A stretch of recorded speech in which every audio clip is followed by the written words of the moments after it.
Last week's economic news in review. Factory orders declined, as did consumers' feelings about the economy.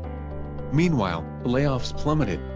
Factory orders for manufactured goods placed in February fell 0.5% to $497.5 billion, which was in line with economists' expectations, the Census Bureau reported last week. This followed a January decrease. All told, manufactured goods orders were down for the 5 months leading up to February. While orders were down, shipments grew 0.4% to $505.5 billion in February, which turned around a 0.3% decline in January.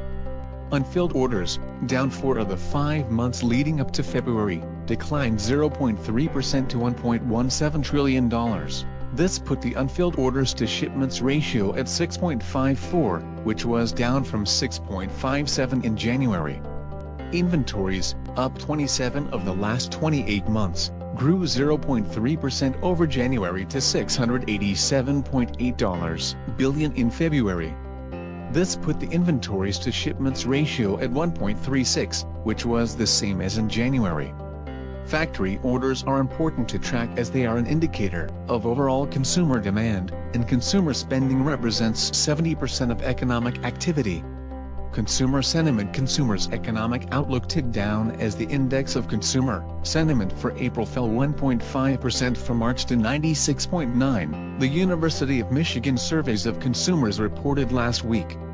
When compared to last year, April's score was 1.9% below April 2018's reading of 98.8.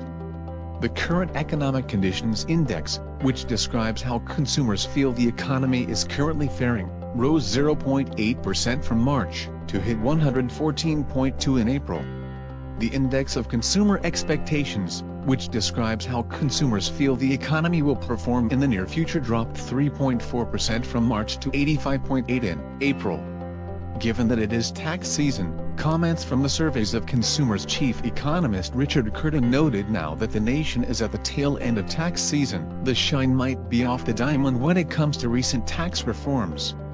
Interestingly, the impact of the tax reform legislation on consumer confidence has all but disappeared, he said in a public statement.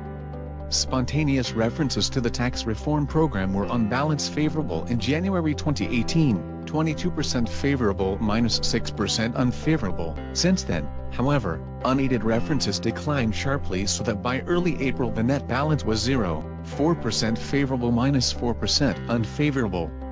Initial jobless claims. Economic releases appear to have caught up from the recent government shutdown.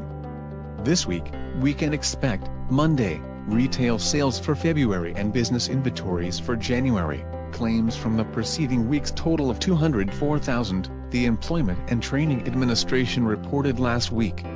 Not only did this beat economists' projections of an increase to 210,000, but it marked the lowest level for first-time unemployment claims since October 4, 1969's total of 193,000. The 4-week moving average, regarded as a more reliable measure of initial jobless claims, fell to 207,000, a drop of 7,000 claims from the prior week's average of 220,500. This marked the 214th week in which initial claims were below the 300,000 claim level, which economists consider an indicator of a growing job market, and what is the lowest level for the average since December 6, 1969's average of 204,500.